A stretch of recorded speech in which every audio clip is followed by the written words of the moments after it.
Hey, coming up on today's podcast, we got a little Tesla slash Elon slash Gigafactory slash something news. Ugh. Yeah, baby. Finally, we got some commitments. Elon Musk talks, news happens. Isn't that sort Absolutely. of the So and somewhat related to Elon's talking and comments, we've got, and I cannot even begin to tell you how much I want to get into this. Utter chaos in San Francisco on the self-driving front. Yes. Robo.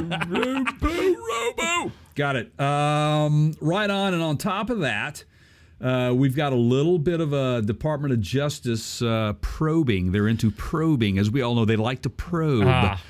They're going to be probing a big tech company. Who would that be, Keith? It's Google, and this is kind of one of those Russian doll stories. You know what the Russian doll is? It's like the thing inside the thing inside the thing inside the thing inside the... I think... That's similar to like a rabbit hole or something. Right, I don't know, but right. yeah. Okay. Yeah. So we got that, and it seems like our friends over at NASA would like to get involved in the automotive industry. We got that coming up. We'll tell you a little bit about that and much, much more right after this.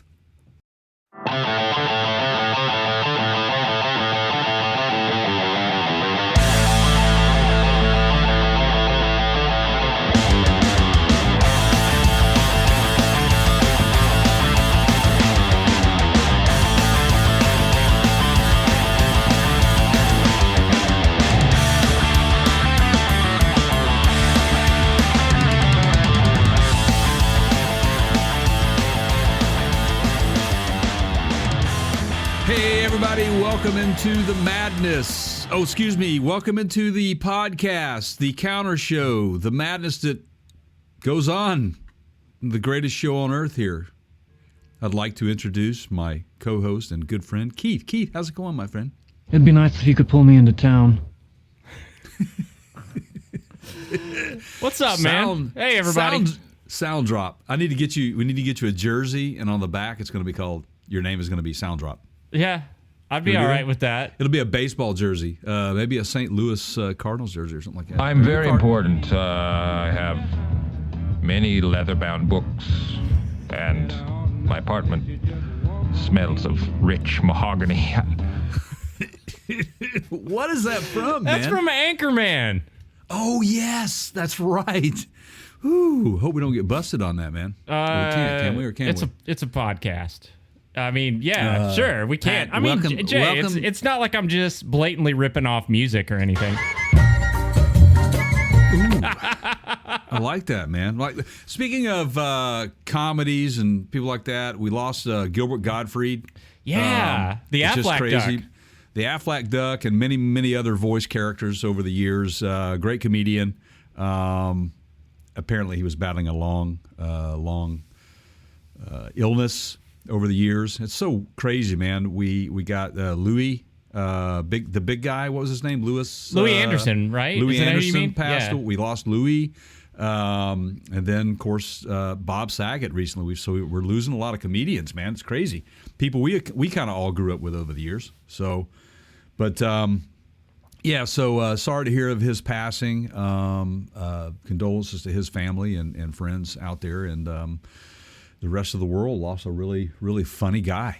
I liked him. Yeah. Interesting. Definitely a character voice that nobody else can even come close to, man. He's one of those guys. And not just for the duck, right? And I mean, Bobcat Goldthwait tried, man, but he's he's a little bit too over the top for me. I think Gilbert had it figured out when it came to that voice, man. So anyway, how you doing, man? How you doing? I'm doing good. I've been busy. I'm pulling my hair out. I've started this new diet, and my mouth is actually kind of on fire right now because I've been trying these like low calorie, more plant based styled options.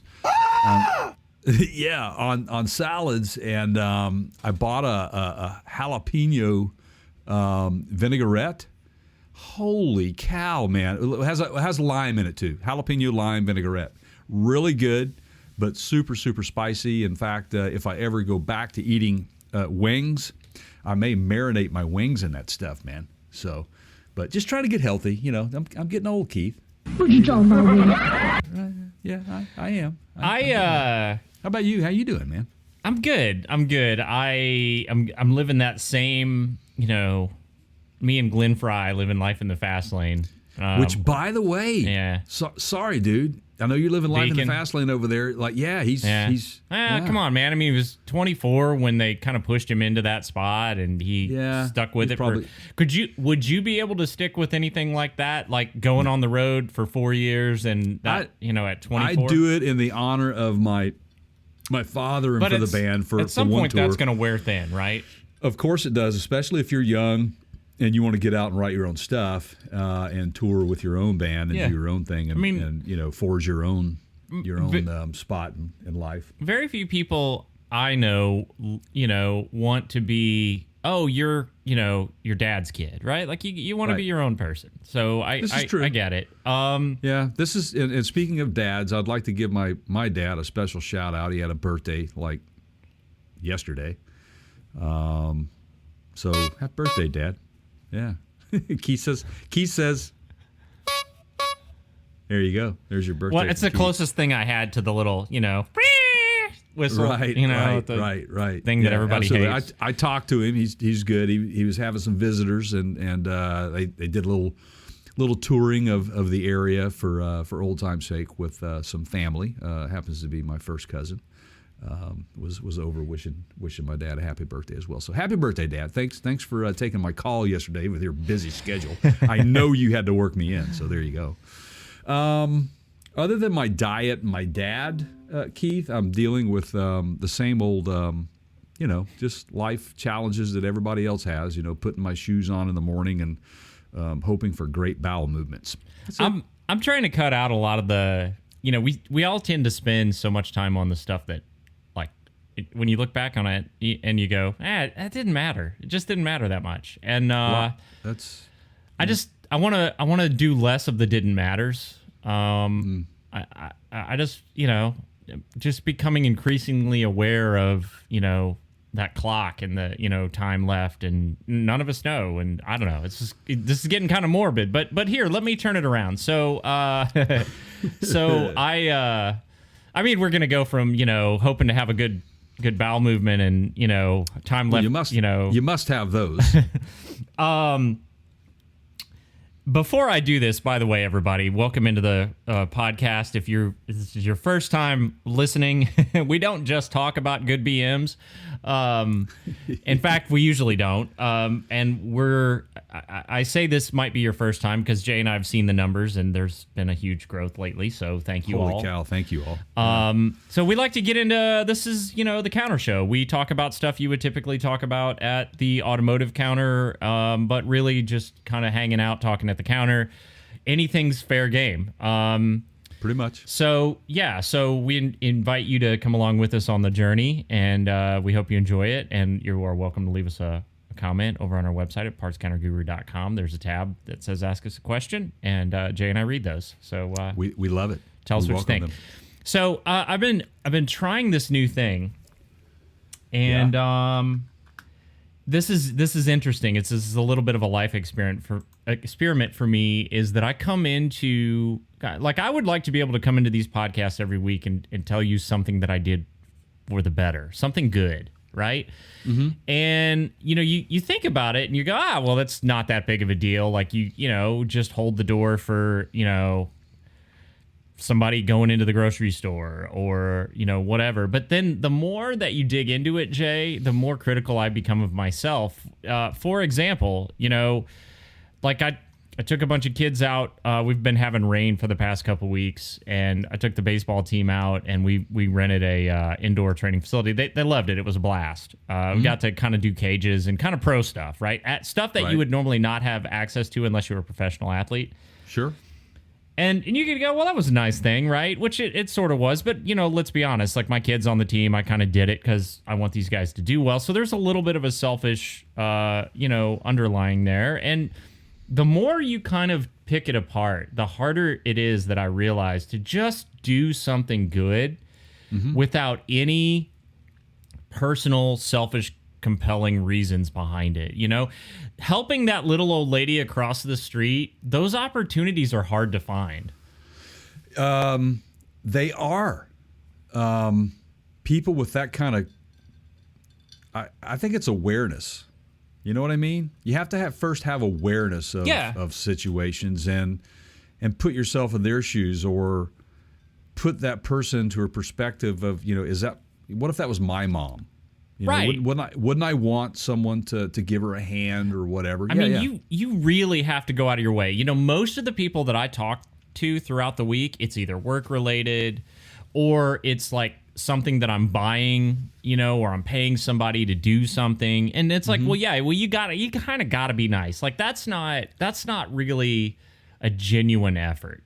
No, it's not. And again, not to go off on a dark side, but I'll give you just a real brief example. I have a cousin, my first cousin, also who was the best man at my wedding. Unfortunately, last year, suddenly his oldest son passed away. Was 21 years old. Really great young man. Had a lot of challenges over his short life up till then, but overcame just about all of them. You know what I mean? Just persevered through it. Had the right, had a great home environment. Was taught to be a good guy.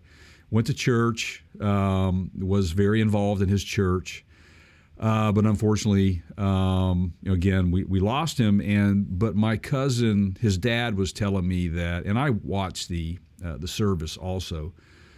But his dad was telling me that he learned things about his own son that he did not know, and that was how much of a doer he was. Yeah, you know what I mean. He did a lot for others, and he did it with a genuineness and kindness that still to this day is resonating with the people he touched. Yeah, I think it makes a difference, man. That's the way to do it, right? Like, not that you would ever plan that, but that stuff comes out at when you're gone, right? It does. At a funeral, in passing with strangers, and that to me means you're doing it for the right reasons. I mean, think about it, Jay. Like, how much effort does it take to reach out to somebody and go, "Hey, you don't know me, but your son and I did this thing together, and I just want to tell you a story." Like, that's maybe if 10 people had that experience, maybe one of them would follow through with like making that conversation happen with dad. And for a lot of reasons. How do you get in touch with them? How do you, it takes time out of your schedule.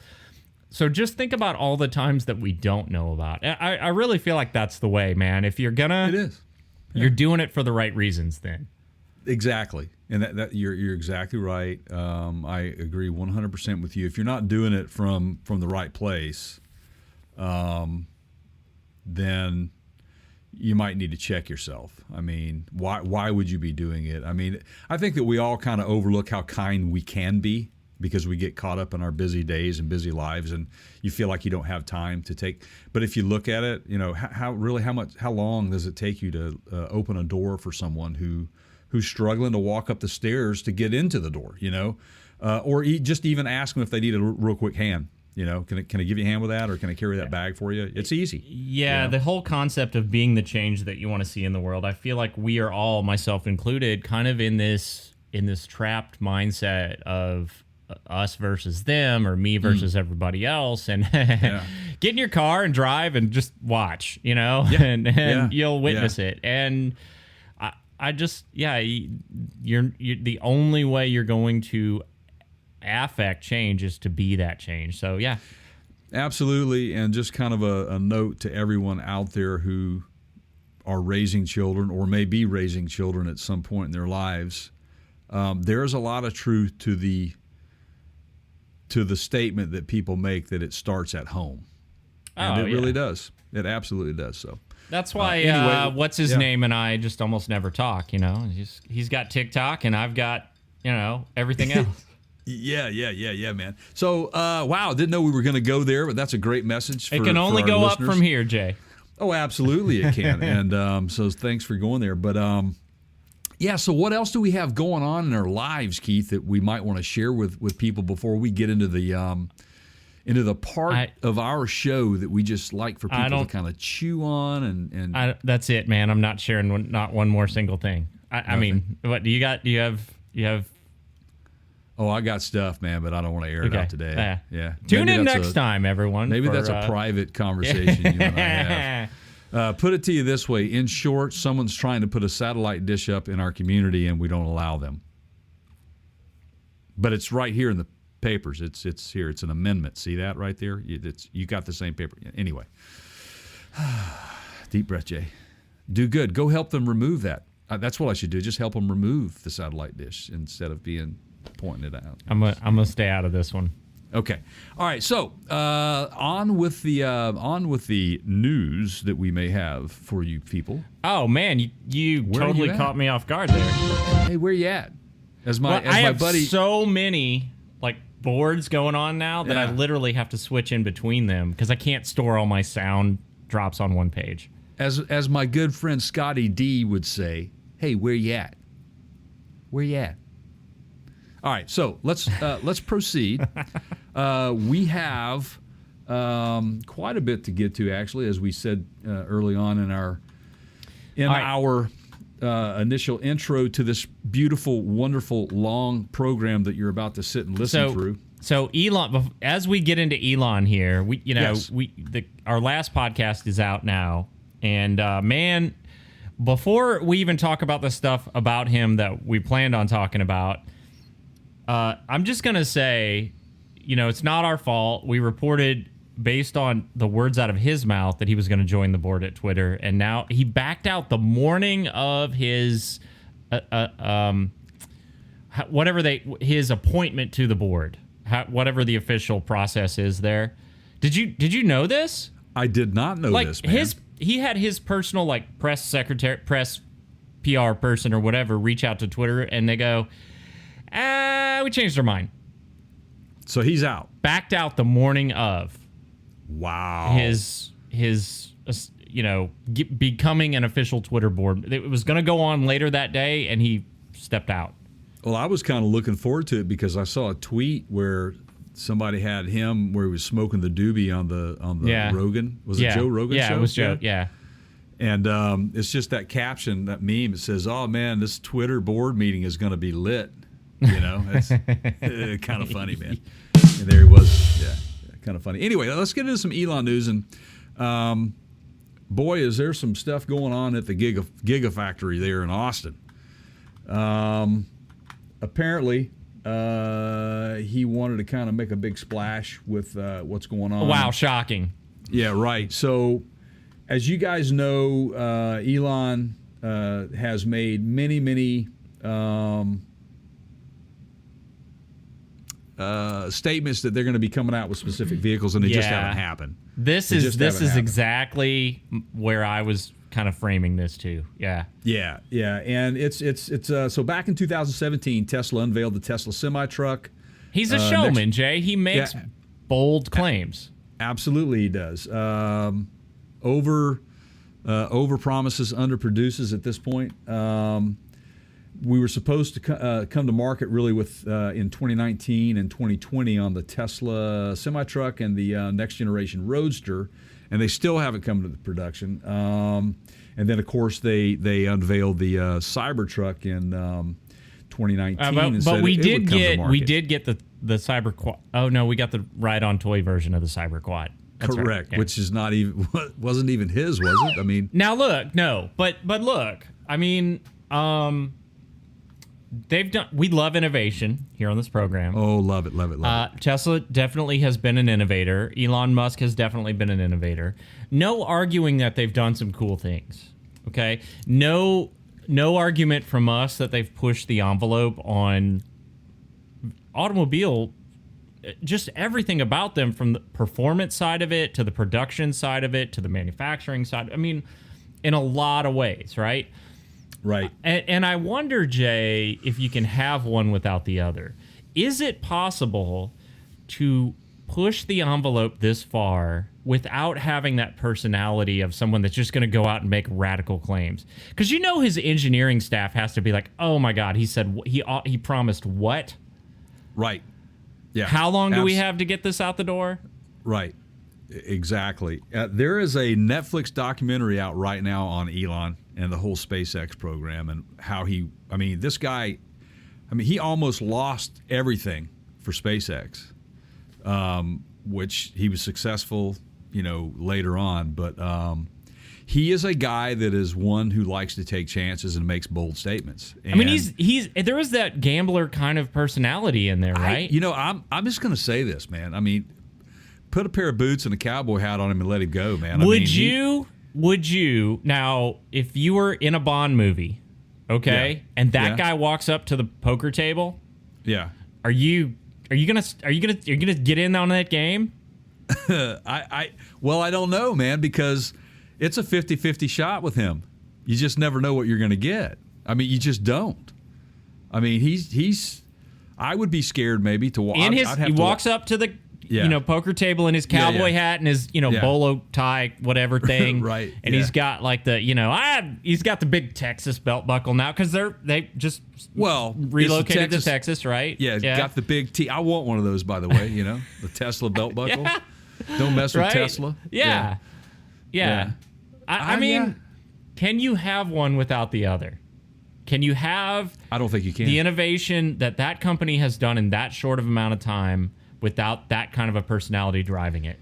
He is a maverick in the industry, man. He is a maverick in any way, shape, and form you try to look at this.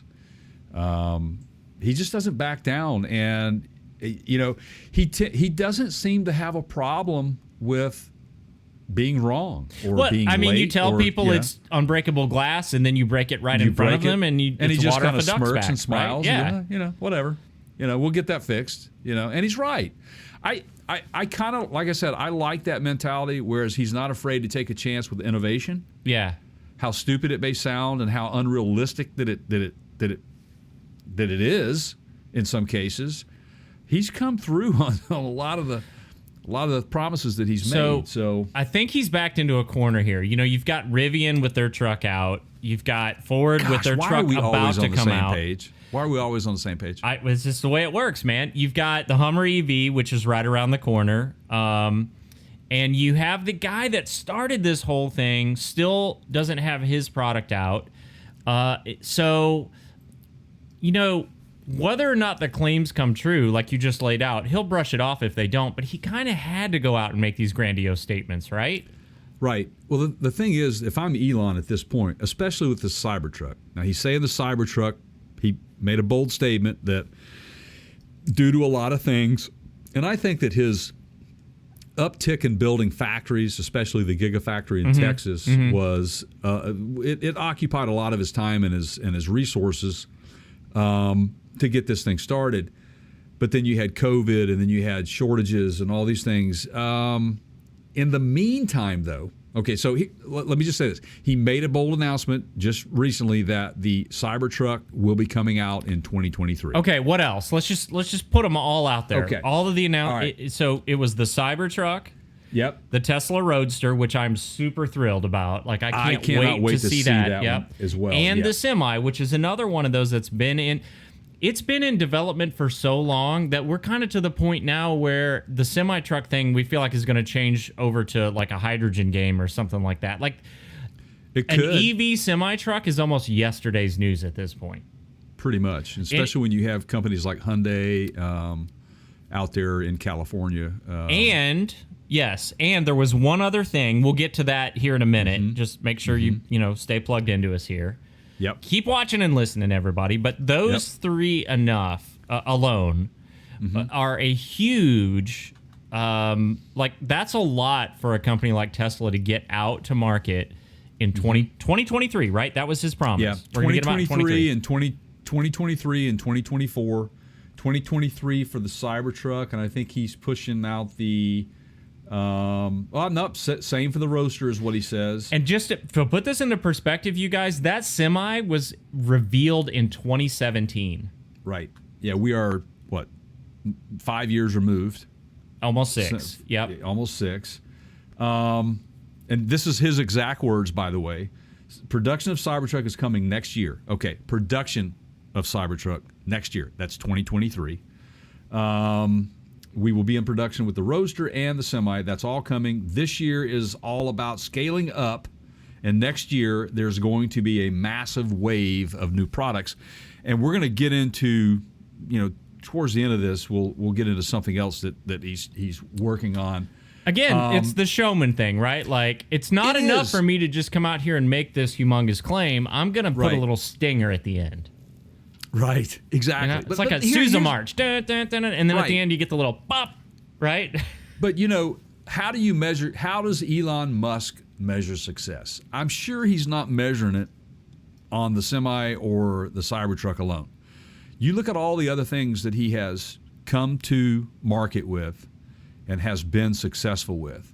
Again, the SpaceX program, Tesla as a whole, the global impact that vehicle, that company has made, not only to the automotive industry in the way we drive and the way we think and how it forms our daily lives, but also, just the pushing of that innovation.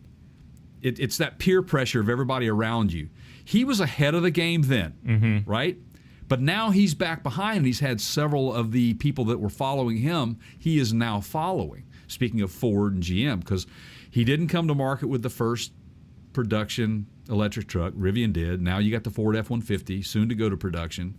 You've got the Silverado EV, soon to go to production. You got the Hummer EV already in production. Now he's kind of I'm wondering if he's stepping it back going, okay, I'm kind of glad I waited, because now I see how the market reacted to that, and let's kind of tweak this thing. But I don't think he's going to tweak it that much, man, because he is still different if you look at the design of that thing.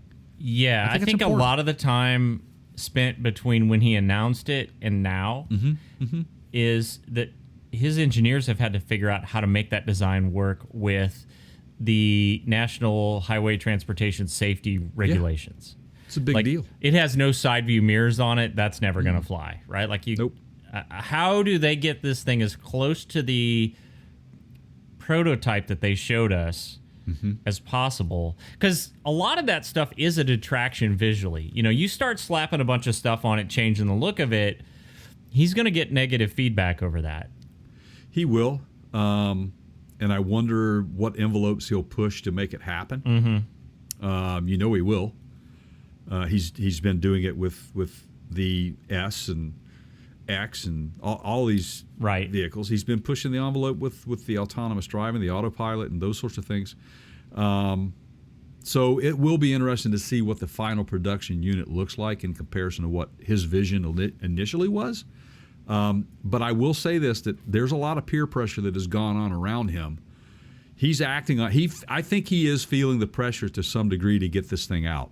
I really, really do. Oh yeah, no question. I mean, and I'm going to go. Well, and then there's this whole shareholder thing, because they're a public company now, right? You have to be able to show progress to your investors, and you can't just show them a bunch of here's the sort of engineering design work, the R&D. If you just come to the table with R&D every quarter at your shareholders meetings, at some point they're going to go, that doesn't earn us any money. You're not selling any product. Right. It's great that you guys are figuring all this out, but we need results. Absolutely. And the fact that that they're an EV company, Tesla is. They're also working with batteries as well, the battery technologies. So that in itself, those technologies are going to, I think, in future, give him a positive return on some of his efforts over the past, say, decade. Right. It's going to come, and we're going to get into some other things a little later on Absolutely. the show. More on that soon in this very podcast. And if you're watching this on YouTube, make sure you hit the subscribe button so you can get all the related videos to this one. Just make sure you turn the button that says subscribe from red to gray. Absolutely. Thank you for putting that out there, man. Yeah. Our people like that. So, but before we move on, sneak something in here. Okay, yeah. So he threw a little, Steve Jobs classic "one more thing" right in the end of this. Yes, he did. And what was it? During the event, he said that Tesla is going to make a new futuristic-looking electric vehicle as a dedicated robo-taxi. Okay? He didn't give a timeline for it. 不知道吗喂 Right. Goes on to say, aside from the vehicles, Tesla could start production of the humanoid robot next year. It's called Optimus, right? Is that what it is? Or is, Yes, Optimus. yeah, is that what it is? Yeah, ironically, because Transformers.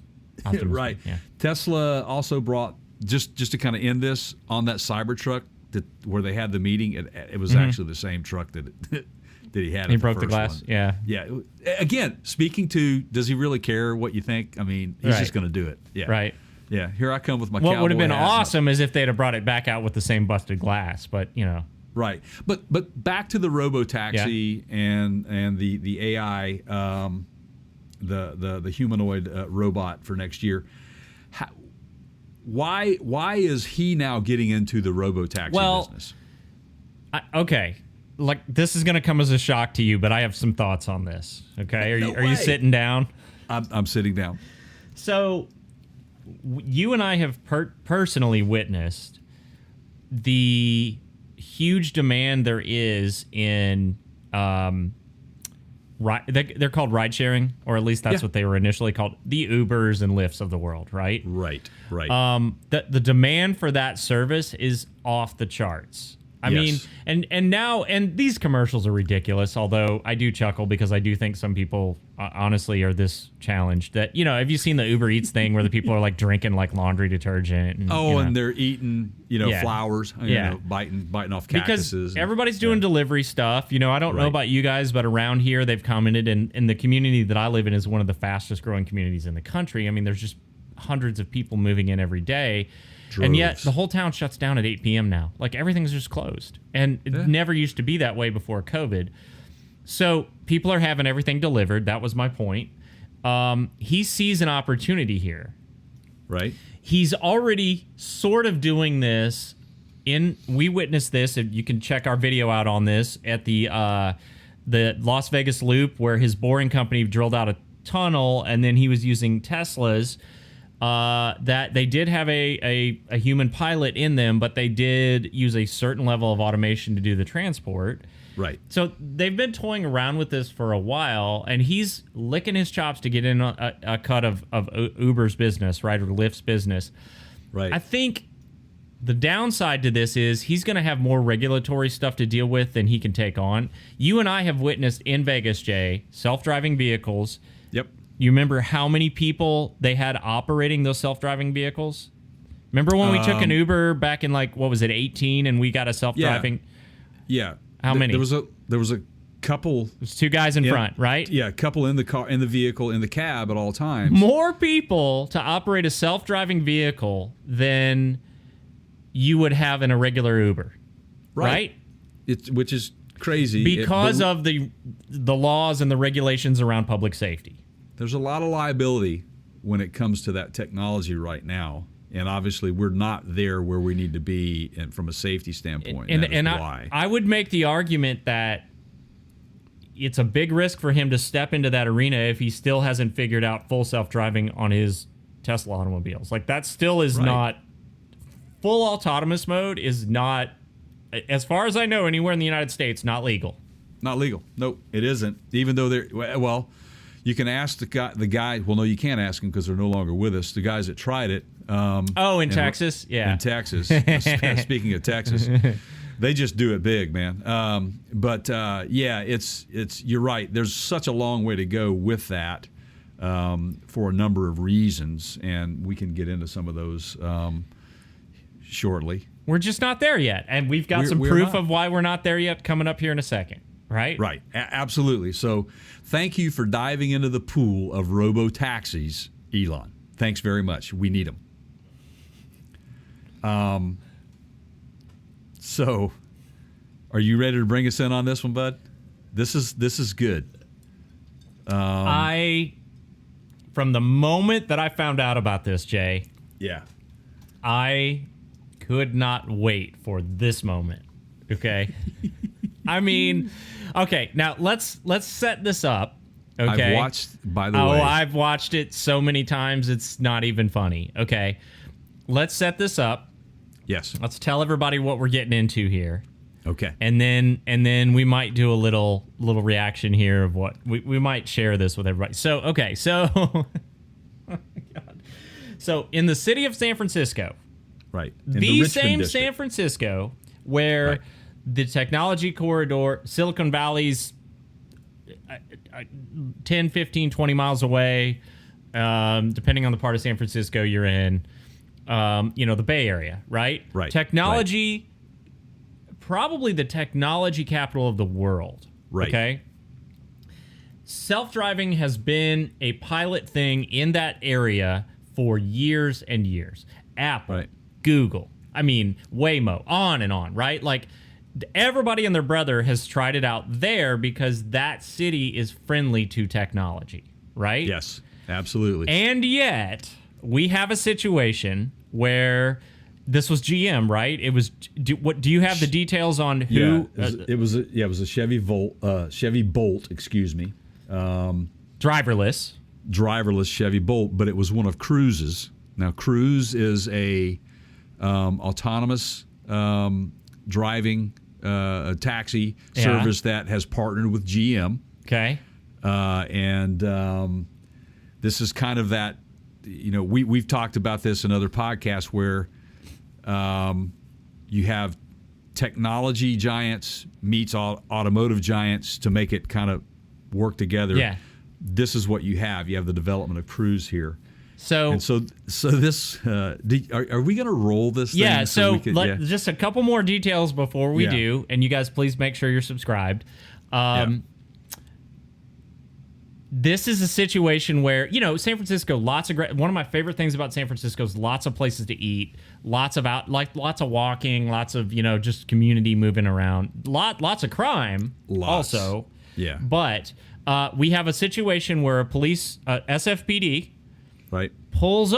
attempts to pull over one of these driverless automobiles. Right. And just utter exactly what you think is going to happen probably Right. happens. Yes. Because we all know, Jay, in the city of San Francisco, they've never seen a self-driving automobile pilot program ever, right? Never. Like, do these guys working for the SFPD literally go back to is their police headquarters under a rock? I mean, the vehicle is labeled as such. If my memory serves me well. yeah, you mean in big? Well, here let's just see what we can. Just roll it. Yeah, it might take me a minute here to warm up my to get the tubes warmed up, man. Right. So the video was filmed, guys, like Keith said, in San Francisco's Richmond district, and it was shared over the social medias, and just it's absolutely hilarious. All right, here we go. You ready? This is great. So we've got. Did I bork it? I may have borked it. Yeah, I borked it. Maybe. Here. Okay, so drop back. Yeah, let's make it smaller. Yeah, that's fine because I can All right, see it. you can no see problem. it. All right. So he's like out to dinner or something, right? And he sees this whole kind of thing going down, and now it's not going to play. Well, that's fantastic. I literally broke. Hey, Jay, I broke Twitter. Did you break the internet? Yeah, I think I did. Okay. Oh, there it goes. It buffered. I'm gonna Gotcha. So I'm gonna folks, try one more time. This is what happens all the time. We're not immune to this. No, nobody is immune to it, but we'll get this rolling. But so what you have, the scene is laid out where the guy Seth, the guy is Seth Weintraub. Yeah, he's a blue check mark on. He's a yeah. He's out there and he's filming this thing and. Because why wouldn't you when you see some police attempt to pull over? Right. Right. So this is in the evening. Everybody's eating. So there's a lot of people, a lot of pedestrians, a lot of foot traffic that are watching this go down.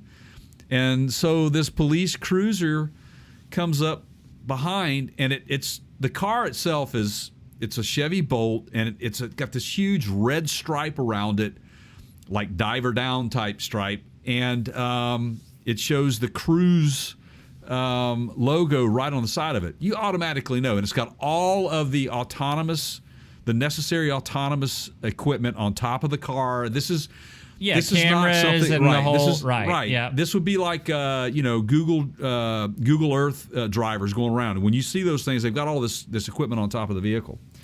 But they pull up behind this car that is at a traffic light. I'm still trying to get it to work. Yeah. Well, the officer gets out of the vehicle, Yep. goes up to the passenger window, and looks in. And tries to pull on the handle several times, and that right there, like, dude, you're trying to access a car that's not your property. Like, I've got a huge issue with that. Right. No doubt about it, man. I'm cracking up when I'm watching it, and then so the guy goes back to the cruiser, like he's gonna call in something to the precinct, Right.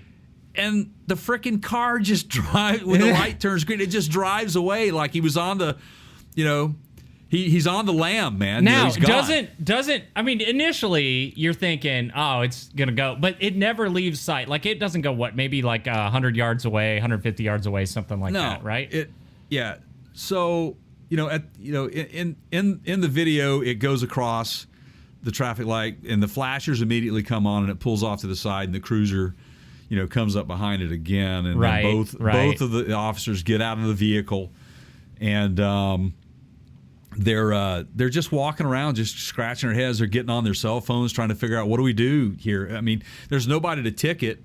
Right. There's nobody. I mean, we can't take him in. We can't. He's not under the influence. Right. But what we did, and this went on. This was like almost a 4-minute video. At some point, there's a total now of 3 police officers, if I'm not mistaken. Right. Right. And it gets. I mean, I just don't know how else to, like. Okay, I got it. I how many times, Jay, have you seen this where, you have a situation at a customer service counter, okay? Right.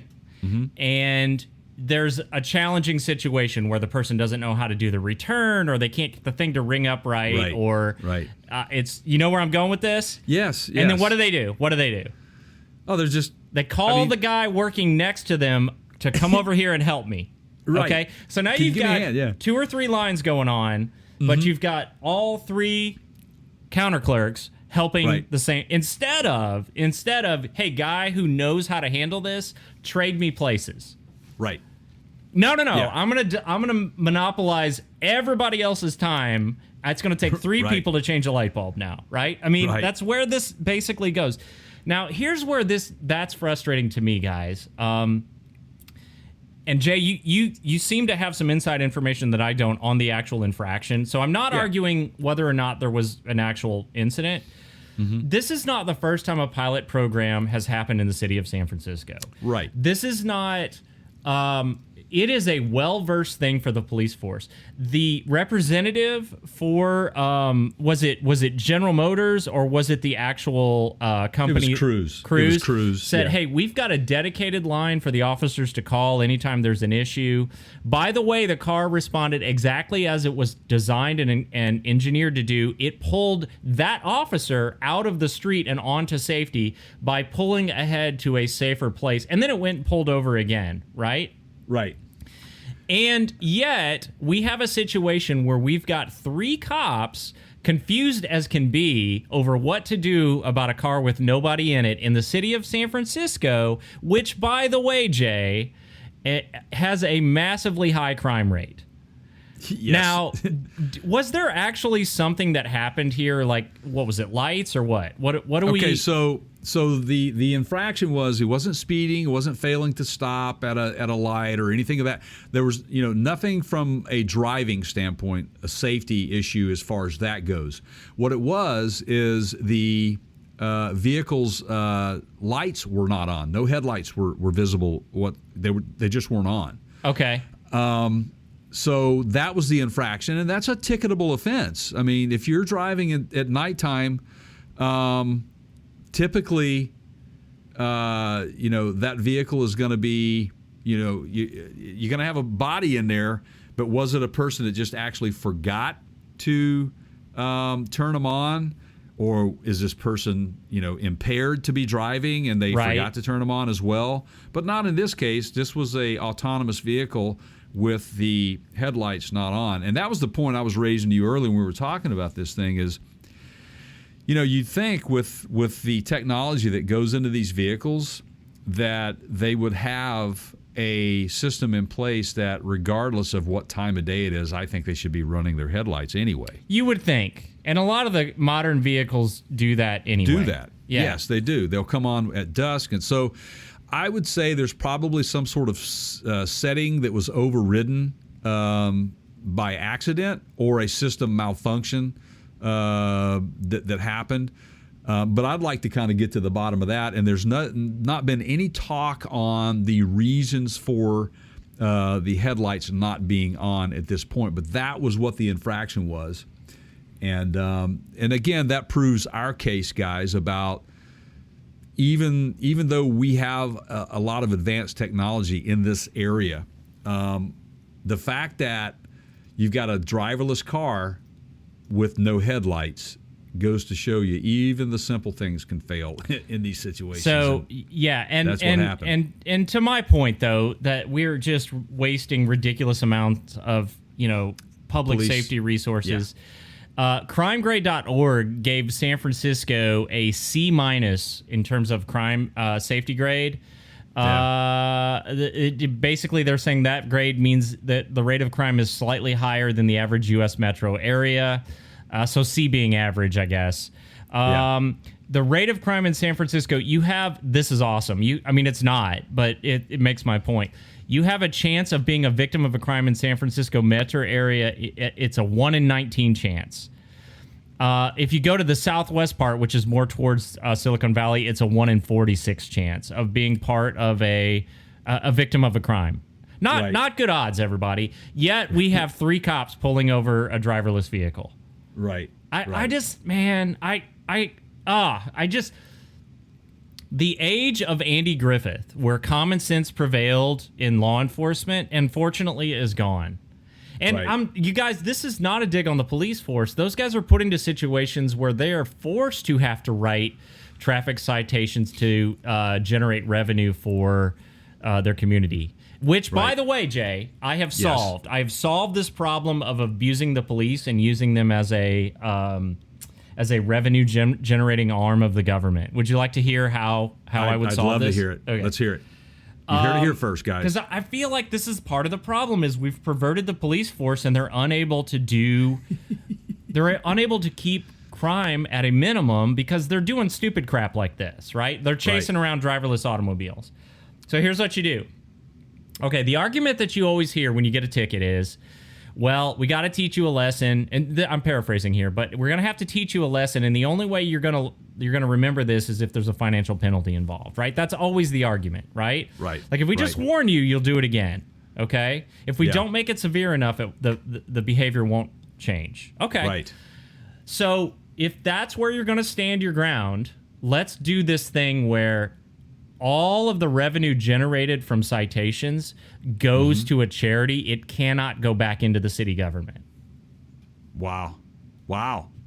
And I will bet you any amount of money that the amount of ticket writing drops because there's no incentive anymore. There's no money in it for them, right? Right. It's a good point, man. Where are you at? Are you going to run for office? This is my political promise, everybody. If I'm elected to your community, that will be my first order of business.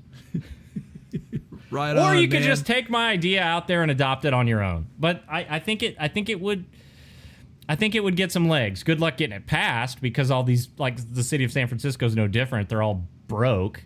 Right.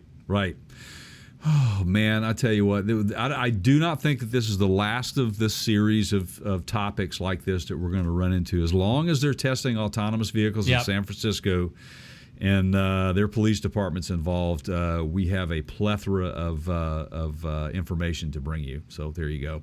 Wow, man. Okay, so all that talk about robo taxis, Elon being involved in it, and now we have we just talked about the Cruise issue with the cops in San Fran. None of them operate without maps, correct? Yeah, I do you have this thought? I frequently have this thought. We travel so much. Yeah, I love to travel. And I do too. Yeah. I think I like to drive. I like to see the world with an automobile as my kind of method of transportation. Right. Yeah. And in that very city in San Francisco, I remember decades ago, probably 2 decades ago, Microsoft had one of the first versions of mapping software that would integrate with a GPS, so you had real-time kind of tracking of where you were and turn-by-turn directions. Right. And I had a laptop that I would throw in the passenger seat of the rental car, and a little Bluetooth GPS module that I would throw on the dash, and I would let I forget the name of the Microsoft Maps product, but I was literally wasn't MapQuest, was it? No, it was around that time, but it was. Okay. It was like Microsoft Maps or something, right? And I was you know literally what? I think I driving remember around that. with that Yes, software running in the car. Yeah. And back at that time, you'd get like 45 minutes out of a laptop battery, so I had to come up with clever ways to keep it plugged. Because you can sit in traffic for 45 minutes in the Bay Area easily. Absolutely, you can. Anywhere in and California. now Southern look California, where we've come. But my point is this. I, at that point, I would be with people and be like, dude, stop doing that. Just pull out the paper map. And I'd be like, no, this is great. It's going to show me I was an early adopter at the expense of everyone else having to put up with it. Could we even go back to maps now if we had to? Could people find their way? Well, you and I could. Yeah. Yeah. Honestly, you bring up a valid point. It's a generational thing at this point. Mm-hmm. Because, in fact, I will tell you how much of a generational thing that is. My father-in-law, for Christmas, as a Christmas gift, gave to my wife and I a brand new U.S. Road Atlas. Brand new, 2022 Road Atlas.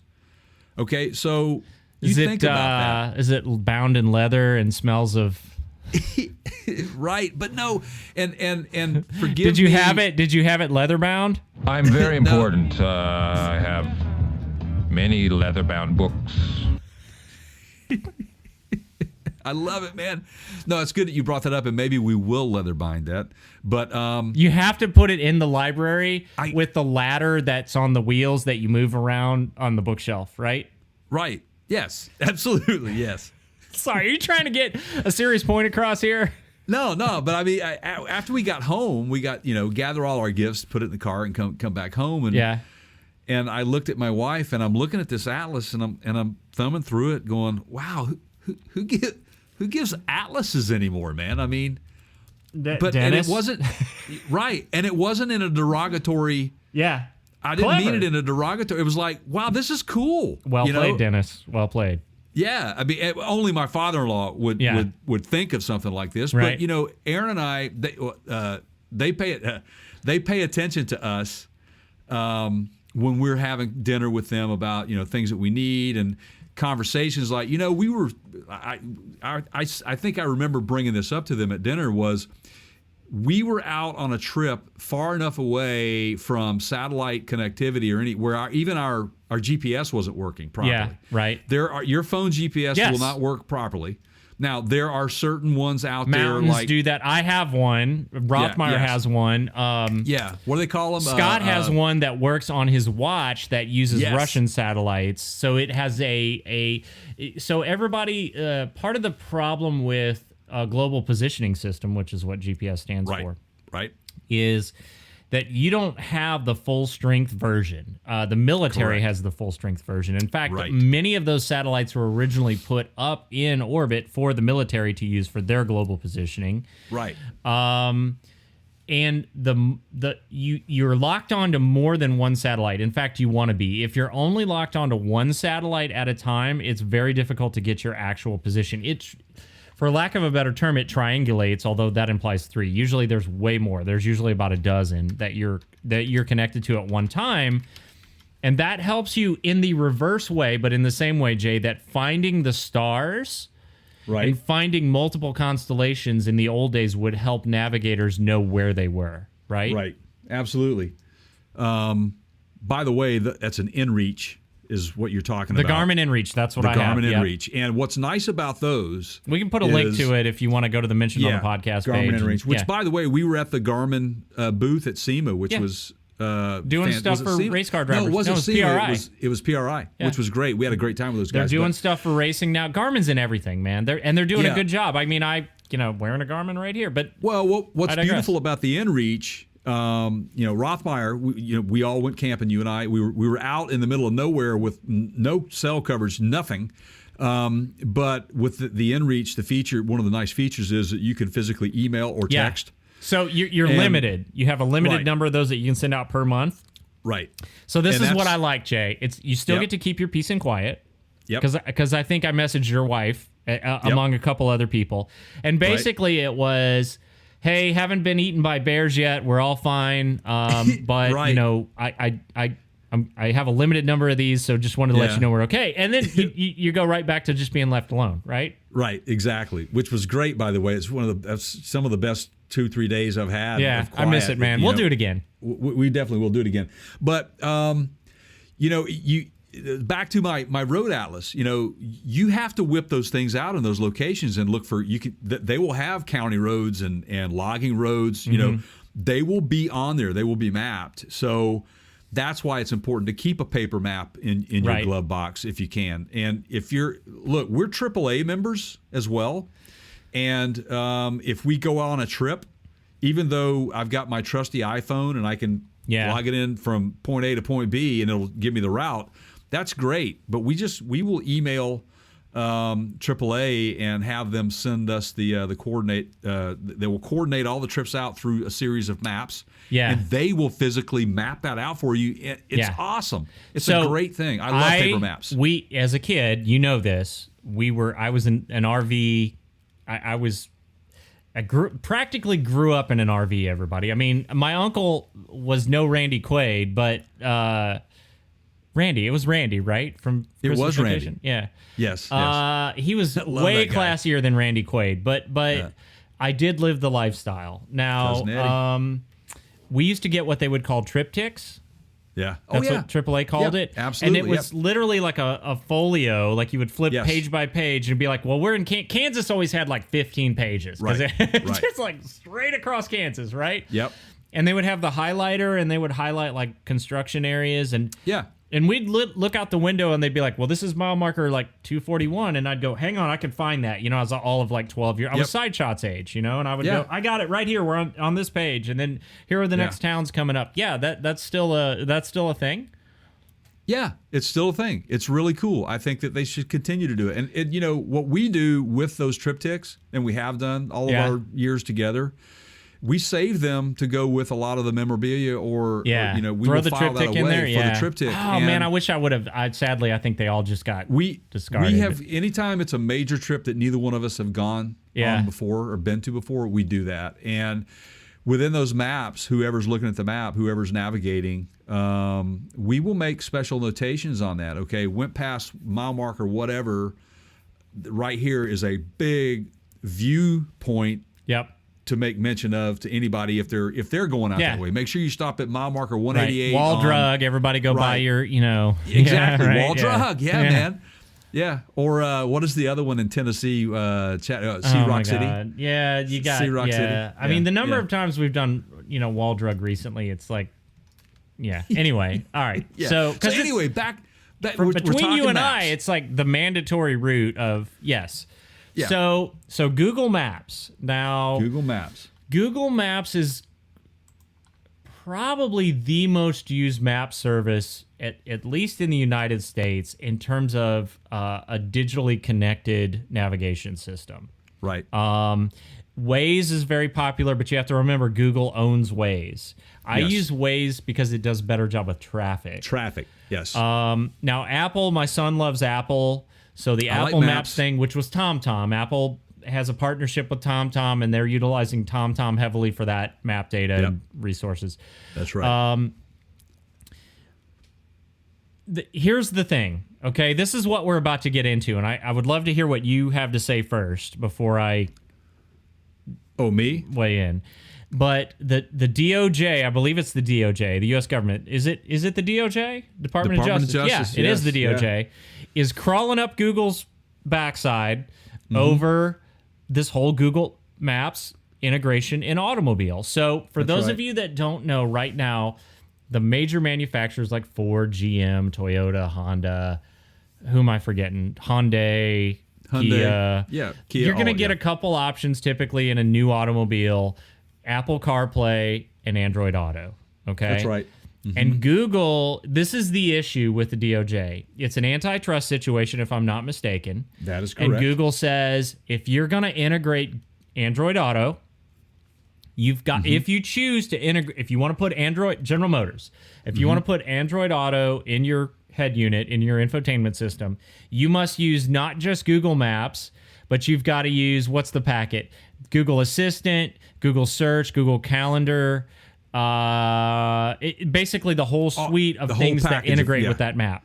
Correct. Which makes sense because, like if I throw something on my calendar and then I get into my car, one of the first thing that pops up when I fire up Android Auto is, hey, are you going to this? I see it's 2:00 and you have an appointment at 2:30 on your calendar. Is this the address on the calendar says it's here? Is this where you would like to go? And I'm clicked yes, and I'm off, right? So I get it. And the government says you can't do that, or it's potentially could be an antitrust situation because you are forcing people to use more. You forcing them to use your components, right, without their choice. So for those of you that don't know what antitrust is, it's basically anti-competitive practices. It's very similar to what we had early on when the internet came out for types of browsers, right? So interestingly enough, Google came into existence. So history lesson for you youngsters, okay? Yeah. For those of you that weren't around when Google when Larry and Serge started Google, right? Back when I was in college.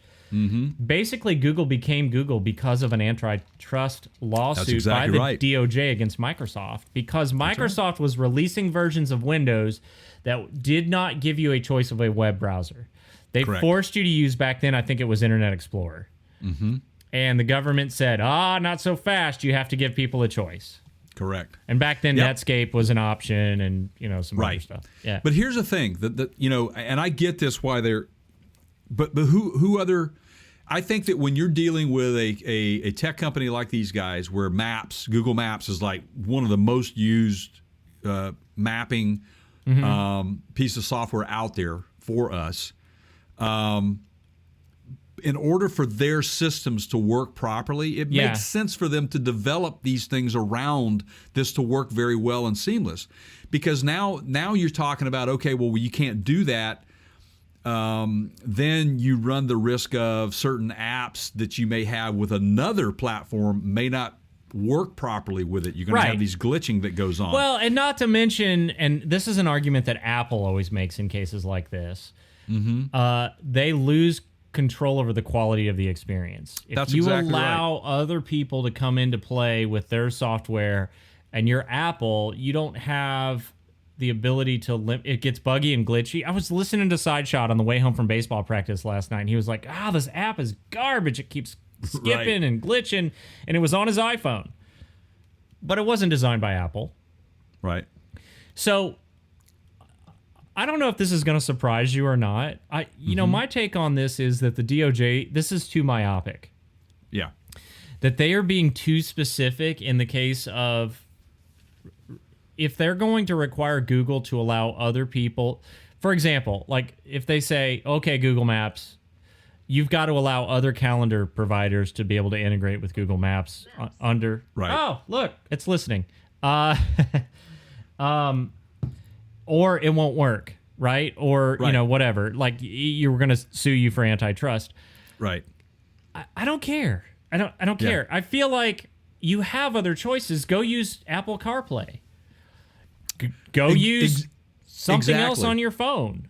Exactly. I think that there's a little bit, there's much to do about Yeah. nothing here, Well, in my opinion. Here's another. I don't think it's in fairness to Google. I don't Yeah. think that they're looking at this the right way. Think Don't you about it believe? this way, okay? Let's say you're shopping for a new automobile, okay? Right. Because we talk about those from time to time on the show. By the way, everybody, Right. make sure you subscribe. Tell a friend. PartsCounterGuru.com. Find the podcast tab. There's a link to every one of your favorite podcast platforms. You can find it right there. Okay. Absolutely. I digress. Absolutely. You're Yes. car shopping, okay? Yeah. What you got your eye on? Anything lately? If Yeah, you had to go Toyota buy one 4Runner. tomorrow. Okay. Toyota 4Runner. You're Yep. shopping for a 4Runner. Okay. Yep. Now, the DOJ gets involved and they go, "Hey, Toyota, Mr. J over here, he's looking at your new 4Runners. You're gonna make him use your Android. fuel injection system." Oh yeah. Now that's a Toyota designed fuel injection system. Doesn't he have a choice when he buys your 4Runner? You need to give him a choice. Oh, point. And Toyota I get goes, it. "Well, wait a Yes. second. I mean, you're going to affect the whole performance of the vehicle if you force us to change the design of our 4Runner to accommodate some third-party fuel injection system."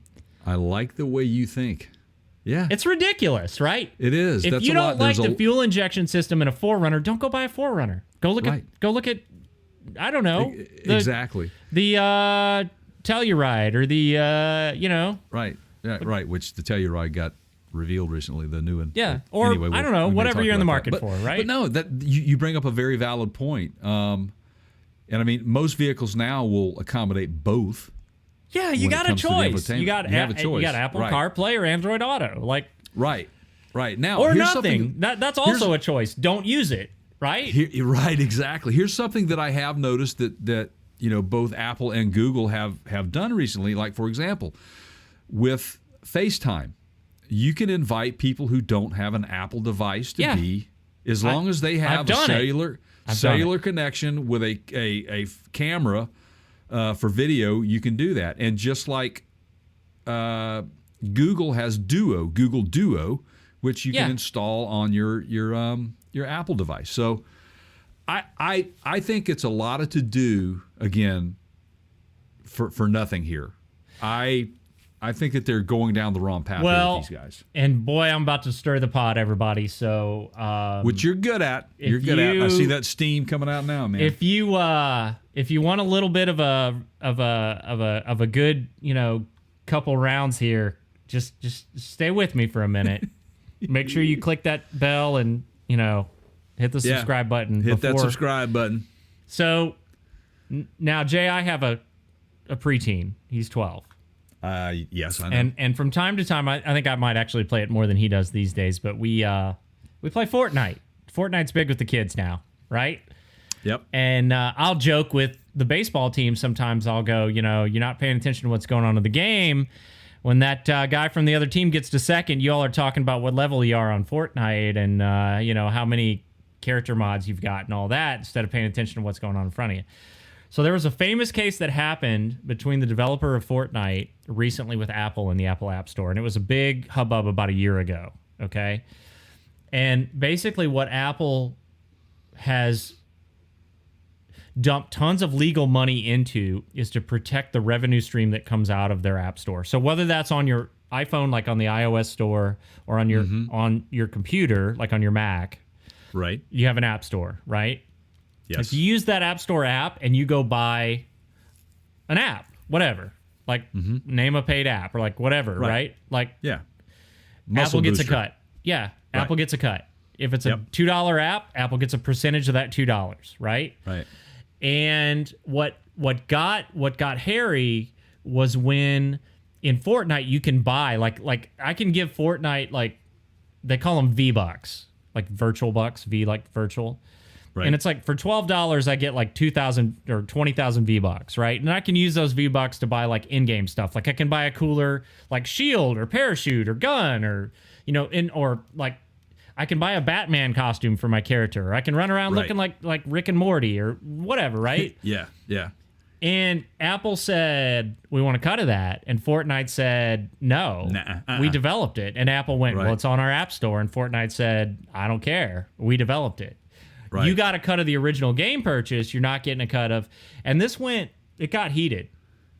And so Apple has continued to stand their ground on, if you sell in our store, we are going to strong arm you for money, regardless of how you monetize your app. Right. And that's, in my opinion, a better use of the DOJ's time Yes. than going after Absolutely Google Maps. it is. Absolutely it is. That's a very, very good way to put this in perspective for people to kind of understand what should be going down and what is actually going down here. Think about this for a second, okay? Let me give you another real world, just like the Forerunner kind of analogy that I just took you through. So let's say you're an automotive application developer. I don't know, like let's say AllData or somebody like that, right? Right. Okay. Right. And let's say that you sell your software for $100 and you can install that on your computer.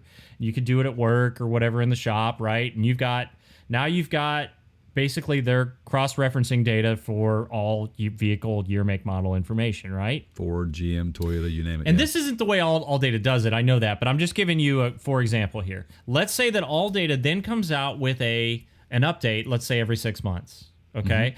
Because there's new automotive information coming out almost daily, and there's new models, and there's new model years, and there's new components, and there's recalls, and there's technical service bulletins, and blah, blah, blah, blah, blah, right? Right. And so for a regular fee, whether that's like, let's just say $50 a year or, $20 a quarter or whatever it is, we'll send you those updates. Well, if they sold you that original app on the Apple App Store, now Apple's going, well, we want to cut of the update information too. What are you going to do if you're AllData, Jay? You're just going to have to jack the price up of those subscriptions to cover Apple's cut. Pretty much. And then the customer loses because the customer pays more, right? Absolutely. Yeah. I mean, and what has Apple done to earn, I feel like I'm arguing a court case here, to earn a revenue share of AllData's regular updates to the app? Have they done anything? Nothing. It's that elitist thought process. Have you gone back to the App Store to rebuy that app? Right. No, it's coming from AllData, right? Absolutely. So this is the argument, and I'm not saying with you on it. I'm not saying I'm completely convinced one side or the other. I'm just saying that it seems to me like if we're going to go after Google Maps, that's kind of dumb. You can't just go after Google Maps. You got to You got to look at the bigger picture. They're only one single player out of this particular sector. It's just a dumb use of your time, DOJ. Absolutely, and I'm going to say this: as technology advances and more technology gets put into some of these vehicles, this is not the last of this type of antitrust type situation, man. Oh, you're gonna find more and more. It's gonna get extremely competitive. The stupidity level and the pettiness of these arguments is going to be absolutely. And you have to know that plays into some of the decision making that Ford and GM have recently made when they said, "Okay, we're not going to develop this stuff because these guys already are. And so again, why don't we just?" Who loses? The consumer. Right. The consumer of the product, right? I mean, this is my sentiment exactly. Boy. What a dumb thing to do. I bet you wouldn't have done anything like this if Mom and Dad were here. Oh, Cleaver. Yeah, man. Gotta find a Leave It to Beaver sound drop. Absolutely, man. Why are there not more beavers out there, man? We need. Oh, well, there are, but anyway, so that's a good thought process there. Wow, Keith. You continue to blow my mind with the in-depth quality of information that you give our listeners. Thanks, man. I have no other description other than quality, high level information that you provide our listeners. Well, Jay, if you like the return on your investment there, which by the way is free. All you have to do to get more is hit the subscribe button. And, if you really want to help us out, go over to the website at partscounterguru.com and click on the Amazon banner next time you're going shopping on Amazon, and we'll get the affiliate credit. I'm just saying. Yeah. Talking about only one place to go. I got Bert ready for this next one. Are you ready? Wow. Here we go. I hate to say I told you so. Whoop, whoop, whoop, whoop, whoop. Now- Man, that's becoming a theme of ours, isn't it? This might be. It's definitely worth talking about, but I'm not Yeah. declaring it, mission accomplished or anything like that. Oh, Right? not at all. They got to. Yeah, this is a big announcement, a big deal. The intent here is great. I think that both parties, not just both parties, but those in the automotive industry and eventually the consumer as a whole down the road are going to really reap the benefits of this that's happening. So let's dig. You want me to bring us into Go this? for it. So Yep. people know. All right, guys. In a recent announcement, yeah, it looks like NASA has teamed up with Nissan to revolutionize EV batteries. What you talking about? Oh, sure. I hate to say I told you Because so. we've been telling you. Because we have said that. Yeah. How many times have I said on this show that the battery technology that we have today is not representative of what the battery technology is going to be in 10 years on our way to electrifying vehicles? What you To talking make, about? to make these things more reliable, less volatile, more efficient, more economically produced and purchased, less harm to the planet. That is the common goal, I think, at the end of the day with this. And Nissan and NASA have teamed up to try to work through some of these problems. So, I like this on so many levels. I do too. Number one, the biggest challenge to battery development right now, and we talked about this with Richard Dyson. Remember that? Where he do. was secretly working on an EV company, and he said the battery technology was the part that basically he spent himself out of competition. Like he just had to stop Right. because he was like, we wanted to go solid state, and we didn't have the funding to continue the R&D on that, so we just killed the program. Right. If you want to see that, it's on our YouTube channel, I think, right? We did a video on that. It's on Dyson. You can check it out. Go to youtube.com/Parts Counter Gurus. Yep. And I check believe the that video podcast out. title is In the Vacuum, if I'm not mistaken. But It is that In the Vacuum. That one stuck with me, Jay, because it didn't suck. I like that. All right. Anyway, so they're working on a next gen battery, a next gen EV battery. Yeah. Nissan saying we don't necessarily have the bankroll to go this alone, so they're like, well, let's let the taxpayers foot the bill, and we'll partner with NASA, right? Which isn't even though Carlos Ghosn is gone from Nissan, I was down on these guys 6 months ago because they We kind both of were. lost their way. Yeah. Yep. This is a brilliant move. It is a brilliant move.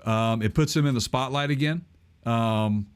And they only had, what was it? The Leaf was the only successful battery. They got to the market early with the Leaf, and Yes. then kind of what happened thought they after were that. It was crazy. like, what now? Yeah. What, right? Like they Yeah. kind of stalled. Yeah. So in this collaboration, Keith, the goal is to create a smaller and cheaper all solid state battery, which you and I have said that we felt like that was the way through this. If they could just develop that solid state Hey, Jay. battery, But would it be more stable and less volatile? absolutely it will be. What about charge faster? Would it charge faster? Absolutely it'll charge faster. Would it be lighter? Absolutely it'll be lighter. This is a horrible idea. Why would we do this? This is Right. This is a terrible thing. What a dumb thing to do. I bet you Right. wouldn't have done anything like this if Mom and Dad were here. Right, man. Now, for all of you Cleaver lovers, if you love Leave It to Beaver, we're going to lay this on the table for you.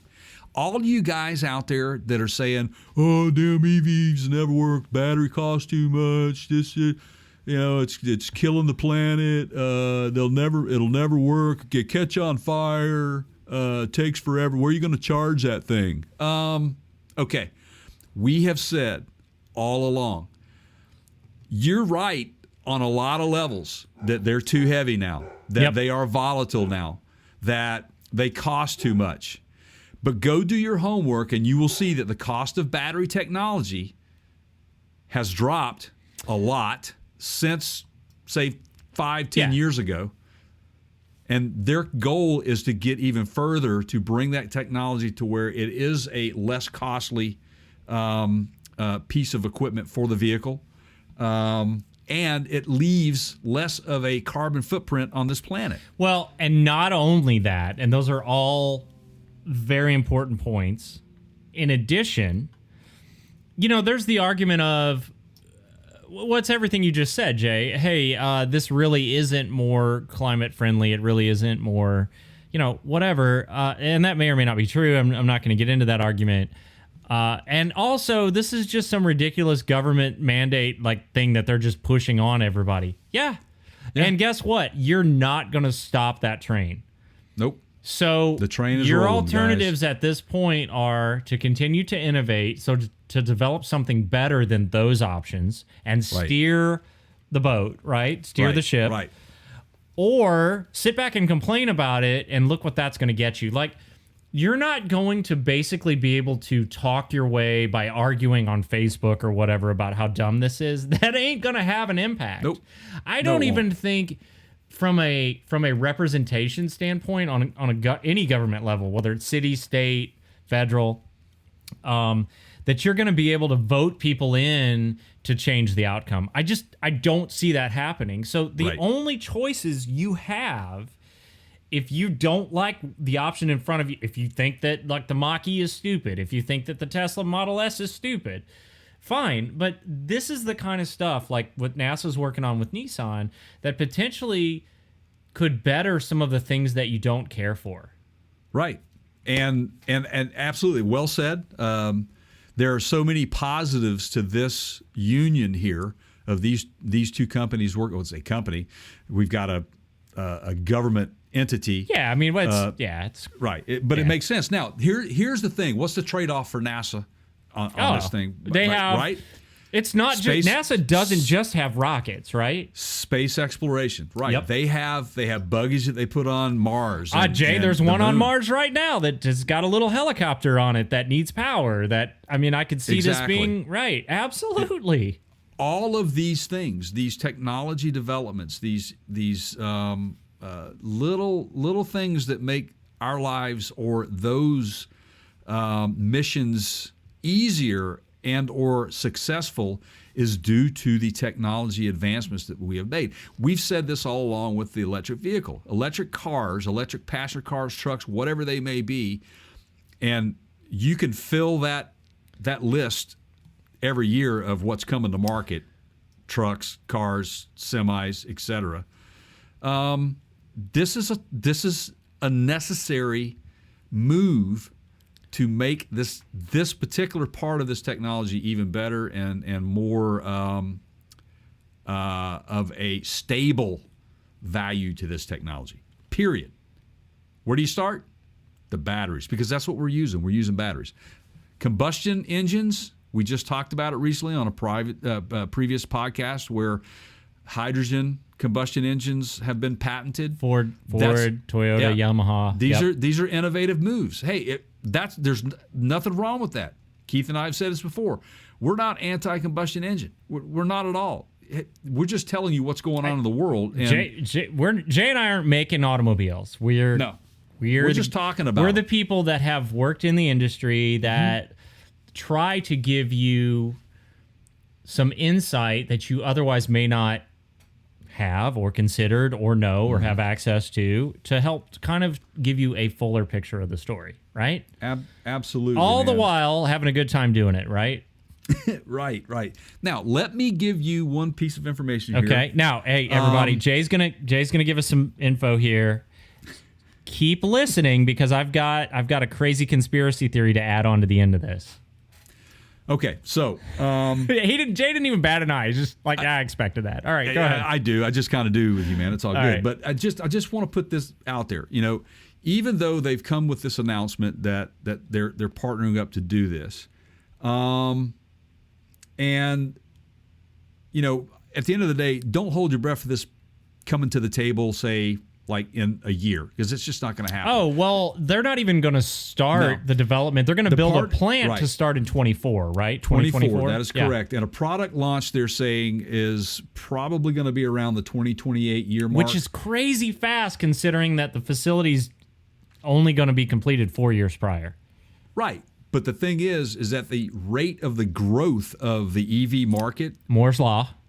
right? Feel like I say This- that on every podcast. Right. The exponential growth that just continues to Yeah. happen in this sector, Yeah. that is not out of the question, because if you think about what GM boldly came out and said, 2030, Yeah. and all these other automakers, 2035, 2028 to be Okay, now, where they want to be, I'd say Think the timing about is this for a perfect. second. Ford, General Motors, to some extent, even Stellantis, for sure Tesla, for sure Rivian. Yep. Not sure about Volkswagen, but I sort of feel like I could throw them in this category too. All in on first generation EV. Now, Volkswagen's not all in on EVs, but of the EVs that they're developing, they're all first generation battery technology. Right. Lithium ion cells. Okay? Right. That's what I'm calling first gen technology. Right. So Nissan has the Leaf, right? Mm-hmm. Yep. Nissan does not have the fleet, the range in their vehicles. They don't have other vehicles in their fleet. They don't have as many EV automobiles. You with me? Mm-hmm. Here's where this gets interesting. Companies like Nissan, and we've heard about Sony and some others, maybe Toyota, skipping past Gen 1 battery technology Yeah. and Yep. entering the game at Gen 2, which Nissan is now poised to be a leader in with NASA. Right. And what does that do to Ford, GM, Tesla? Because everybody's going to look at it and go, why would I buy those batteries? Because that car takes an hour to charge when I can have this one charged to 95% in 15 minutes. And it's not as, there's not the like chemical reaction risk. It's not as volatile. All the things that we just talked about. It's lighter. Right. It's blah, blah, Right. blah. Right? Yep. Boy, this now all of a sudden, this game gets really interesting. It really does. And when they say the battery will fully charge in 15 minutes, what's the current battery charge time right now? Well, A couple hours, hour? well, there's a caveat here. So Yep. with lithium ion cells, you can't slam them to 100%. Right. That rapid charging, when you get typically for, if you want to have for longevity purposes, if you don't want to do damage to the battery, it's recommended that you slow the charging rate at around 80 or 85%. Right, which most of your phones, guys, by the way, Yes. has a smart charging feature Yep. on them to prevent you from damaging And they're starting your to do it battery. in laptops and all that other stuff now too. Yep. I'm looking at mine right now. Even though I am plugged in, I'm Yep. plugged into a power port.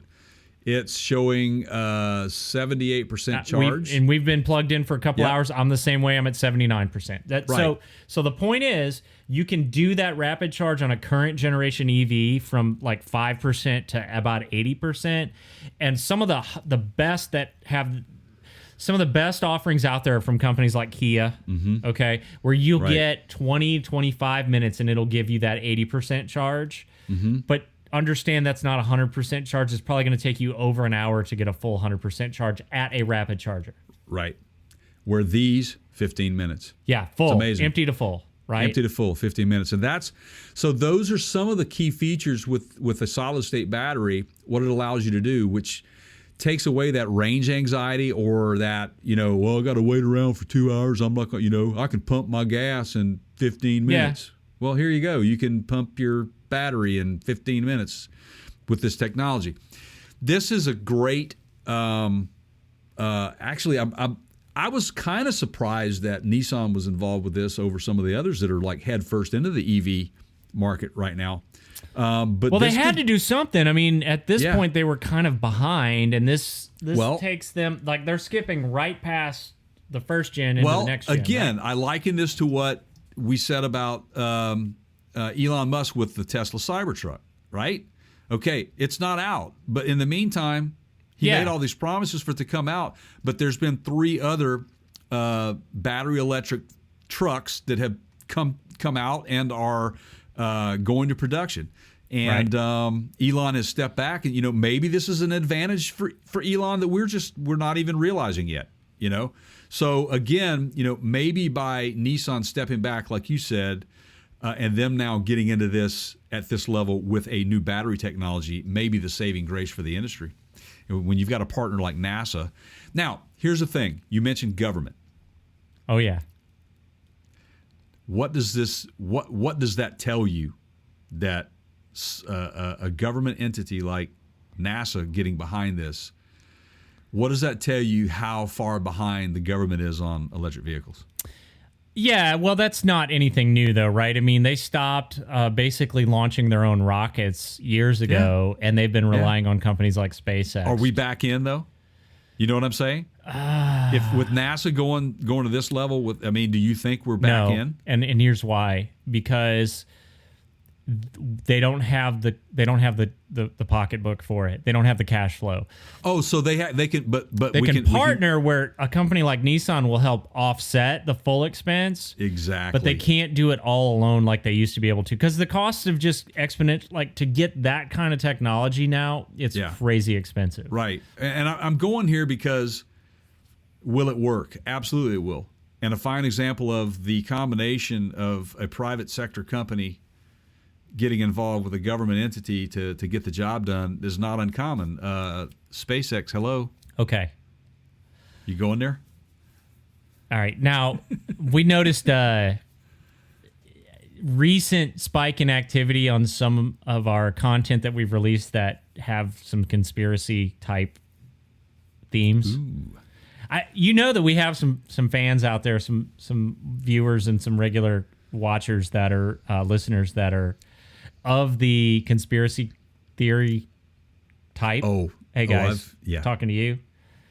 So I just thought I would feed that. I thought I would feed that beast for just a minute, just to have a little fun with this. And this is done in jest. I'm not even good at this. Like, this is going to be half informed, and I'm just going to be talking out of one side of my mouth and all that. But here we go.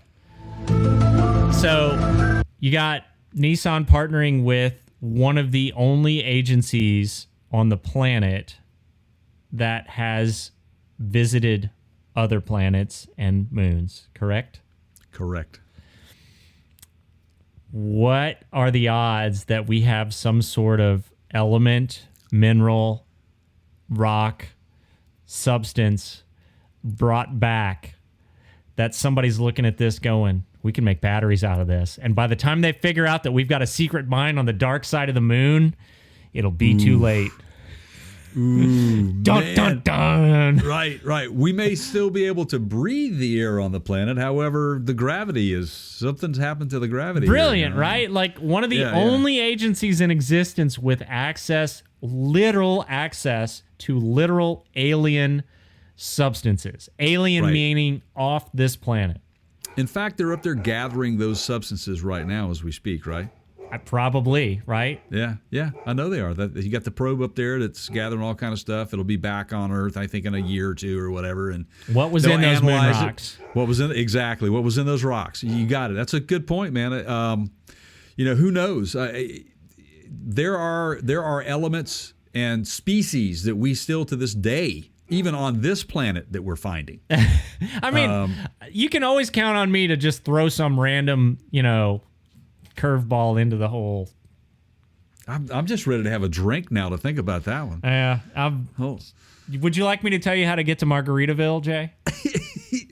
Can we use Google Maps for that? You don't even need that. Sorry, I digress. Oh, okay. Yeah. Well, it looked like it tasted really good too, man. Wow. So there you have it. Do you have anything else you want to add to that, Keith? No, I think that does it for me on the conspiracy theories this week. I just want to, in closing, I want to say thank you to you all for helping us get where we are. It is a huge compliment to us. We are very grateful for your time and attention. Time is in short supply for all of us. Happy to bring you some entertainment, hopefully a little knowledge along the way. You can always find us over on YouTube at youtube.com/Parts Counter Gurus. Is that right, Jay? That would be us, man. Why am I doing this? You do this. I don't know. Okay. Well, make sure that they hit that subscribe button because that's what we need them to do, and or turn that thing. I'm going to finish my trip to Margaritaville. Go ahead. Red to gray. Yeah. And make sure you ring that notification bell if you're on our channel. Yes. And thank you for watching and or listening. You listeners, go tell a friend. Tell them to go right to partscounterguru.com/podcast links, or just go to partscountergurus.com and hit the podcast link button. We're on every available. I don't know if we're on every available. We're on every available major. Yeah, man, you platform. guys aren't on the Was it Podbean? Yeah, jeans and 3D printing streaming service.com. I don't know. I'm just making stuff up now. It's a good one, man. It's Yeah, a good one. whatever.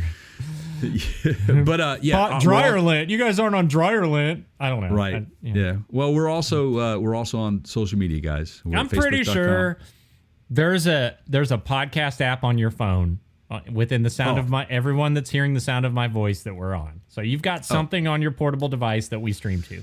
Absolutely, we do, man. What is that hat, by the way? Sinclair. Okay. You know. And you have a fossil Terramar fuels. shirt on. It looks like here. Yeah. Terramar. Huh. Sinclair. Bruce So my brother-in-law, who I think listens to this program occasionally, Yeah. used to be when he was in college, was it was an Radio? actual service station. It was a Sinclair service station. Oh, Sinclair service station. Like they Gotcha. had a couple garages, and they would pump your gas for you and put air in your Right. tires, and from days past, Jay.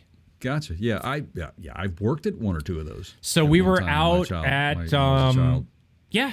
I mean the good old So we were in I think it was Yellowstone last summer, and there was a Sinclair station that I gassed up in, and I went in for I did now you're going to pull me into another story here in closing, but my family cannot stop at a fuel station without going in, using the restroom, raiding the candy aisles, and turning. This is the EV argument. They turn a 5-minute gas fill up into a 20-minute ordeal. Yeah, Okay. but it's fun. So I go in there with them because it's fun, and they're selling Sinclair like hats. This is like straight out of like the 70s, Yeah. and I was like, I love I'm it. I'm on it, Yeah. right? Yeah. Yeah. I used to work for a place in back in the day when I lived in Nashville. That they were a full service. Mm-hmm. They would come out. And I was a technician for their shop side. But when the pumps were full, we were all told that keep your eye on the pumps and get out there and check oil and clean windshields and that sort of stuff. So Did you know? Little closing trivia for you. In many of the national parks in the United States, if they are large parks, meaning you might run out of gas if you try to drive from one end to the other without a fill up. right, There are gas stations in those, and in many of them, for example, Yellowstone, they are still full service, and that is part of the contract that's required. It is full service. So you pay more for the gas, but you're in a national man. park, and the dude will come pump it for you, and you don't have to get out. right. Aren't there still certain states out there that you can't pump your gas? I'm not sure. Like Oregon, I think Oregon is a state where you have to you can't pump your own gas. That I do not know. Well, let's Google that. Hey, right. Google. Yeah. While Jay's doing that, again, you guys, thank you so much. Appreciate it. Mean it. Really couldn't do it without you. So grateful to all of you guys for helping us get where we are. And Jay, you're running out of time. What's the word? New Jersey and Oregon. There you go. Thanks, Yep. Google. Yeah. Full service stations are uncommon except in the states of New Jersey and Oregon. Yeah. The town of Weymouth, Mass. The town of I would expect Huntington, that there would be a yeah. couple. Yeah. Yeah, it's due to just some of the regulations they have in place. Yeah. You can't handling Yeah. stuff. So there you go. So anyway, yeah, I think you just said this. Thanks everybody for joining us here on PartsCountyGuru.com. Make sure you hit the subscribe button. Make sure you hit the notification bell if you're watching any of our videos. Make sure you subscribe to our podcast. Make sure you follow us on Facebook. Our socials, period. That's facebook.com/PartsCountyGurus. You can go on Instagram. We're at Instagram.com. We are the Parts County Gurus. We're on Twitter, and our handle there is at The Counter Show, which is what you have been watching today. And thank you so much for watching and listening. And if you are subscribed, thank you. If you are not, please go get some more for us, and we will thank them too. That's really kind of all I have to say. All right, here it comes. You ready for it? I'm ready. All right, for Google over there and my pal Jay over there, I'm Keith, reminding you that perseverance is not a long race. It is many short races, one after the other. True. Thanks, everybody. We'll see you on the next one.